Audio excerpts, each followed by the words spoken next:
Merci de choisir Écho d'Afrique sur DBS pour vous informer sur le continent. Au Mali, la nouvelle configuration de l'Assemblée nationale est connue. La Cour constitutionnelle a rendu public ce 30 mai les résultats définitifs du second tour des élections législatives, tout en faisant le décompte des 147 députés élus au terme des 2 tours de l'élection. Le parti présidentiel arrive en tête, mais sans majorité absolue avec au moins 51 députés. Il est suivi par un parti de la mouvance présidentielle, l'ADEMA, qui a raflé au moins 22 députés. Le principal parti d'opposition, l'Union pour la République et la démocratie, dont le leader Soumaïla Cissé a été enlevé dans le nord du Mali il y a un peu plus d'un mois, arrive en 3e position. Il ressort après ces résultats que sur 6 691 305 électeurs inscrits, au moins 2 358 909 ont pu voter au second tour des élections législatives pour un taux de participation de 35,25%. Selon la Cour constitutionnelle, la région de Gao a enregistré la plus forte participation avec 63,65%.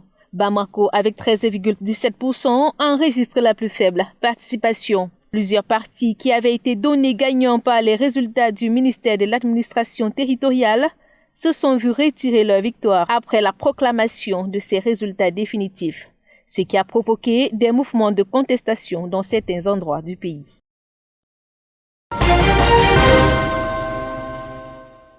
Au Bénin, coup d'envoi ce vendredi 1er mai de la campagne électorale pour les élections communales et municipales du 17 mai prochain. Au total, 18 000 candidats et suppléants portés par 5 partis politiques sont à l'assaut des 77 communes du pays. Se déroulant dans un contexte marqué par la pandémie du Covid-19, les candidats vont devoir se contenter de la télévision et de la radio pour présenter leur programme afin de conquérir les 5 millions d'électeurs qui doivent se rendre aux urnes. À cet effet, les médias réquisitionnés ont bouleversé leur grille et réservent à chacun des 5 partis qualifiés 40 minutes de temps d'antenne par jour. Avant le démarrage de la campagne, le président de la Commission électorale nationale autonome a fixé les règles de jeu, à savoir l'interdiction des meetings, cortèges, visites en porte-à-porte, sources de regroupement et d'attroupement de personnes. En revanche, il a indiqué qu'il est autorisé de faire recours aux crieurs publics et à l'utilisation des mégaphones portés par tout moyen de transport en circulation et non en stationnement.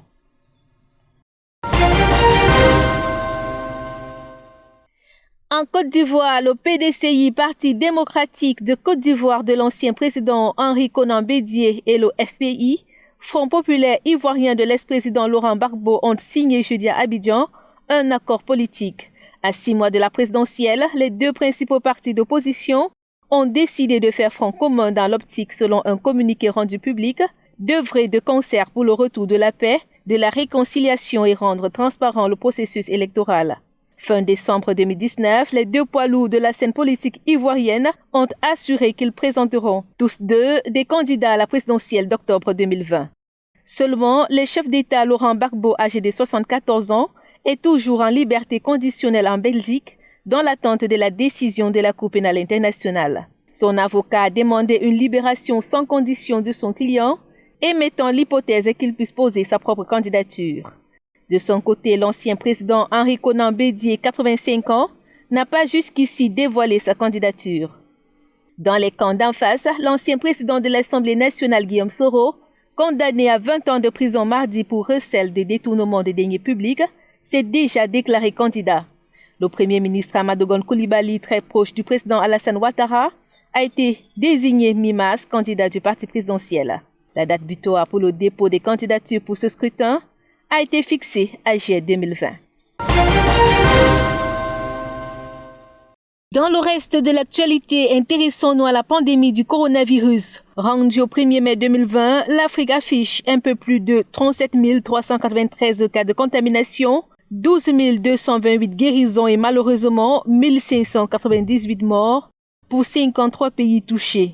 Liste qu'a rallongé jeudi les Comores, l'un des pays africains jusqu'ici épargnés par cette épidémie, qui vient de déclarer le premier cas d'infection sur son sol. Dans une déclaration publique, le président Assali Assoumani a indiqué qu'il s'agit d'un homme âgé de 50 ans vivant dans le pays et ayant côtoyé un ressortissant franco-comorien qui a séjourné récemment aux Comores. Tout en écartant l'hypothèse d'un confinement, le chef de l'État comorien a prévenu que le pays rentrait dans une phase critique. Pour préserver son territoire la semaine dernière, le président Assali Assoumani avait imposé un couvre-feu. Il faut dire que l'annonce de ce premier cas de contamination aux Comores fait du Lesotho le seul pays du continent africain encore officiellement épargné par le coronavirus. Pendant ce temps, la Guinée équatoriale mise sur le Covid organique de Madagascar, le remède miracle malgache censé prévenir et guérir le virus mortel de Chine, séduit et s'arrache des adeptes sur le continent. Mercredi, Madagascar a offert un don de 11 500 doses du précieux traitement au gouvernement équato-guinéen. Une cargaison composée de 10 000 doses de traitement préventif et de 1 500 doses de traitement curatif. La Guinée équatoriale a détecté son premier cas de coronavirus le 14 mars 2020. Rendu au 1er mai, ce petit pays d'Afrique centrale totalise 315 cas et un décès. Cette fois au Congo, le président de la République, Denis Sassou Nguesso, a décidé de proroger de 15 jours le confinement à domicile sur l'ensemble du territoire national. Ces mesures visent, selon le chef de l'État, à renforcer les gestes barrières édictés pour stopper la progression de la maladie dans le pays. Pour plus d'efficacité, Denis Sassou Nguesso a prescrit le port obligatoire du masque de protection en public. Pour répondre à la forte demande, il a assuré que des commandes locales ont été passées pour plus d'1 million de masques à distribuer gratuitement aux Congolais. Peuplé de plus de 5 millions d'habitants, le Congo-Brazzaville a officiellement déclaré 220 cas de Covid-19, dont 19 guérisons et 9 décès. Et puis au Sénégal, la reprise des cours pointe à l'horizon. Le gouvernement a annoncé la réouverture progressive des établissements scolaires dès le 2 juin prochain pour les élèves en classe d'examen. Dans un tweet, le président Macky Sall a indiqué que le Conseil des ministres recommande aux différentes académies de réfléchir à une reprise de l'enseignement supérieur pour la période du 2 au 14 juin. Les établissements sont fermés dans tout le pays depuis le 16 mars. Le Sénégal a déclaré 933 cas confirmés de Covid-19, dont 354 guéris et 9 décès. Pour tenter de contenir l'explosion des infections, les autorités ont instauré un couvre-feu nocturne, fermé les frontières, les hôtels et restaurants, interdit la circulation entre les régions et imposé le port du masque. C'est tout pour les échos de l'Afrique. L'information est en continu sur DBS.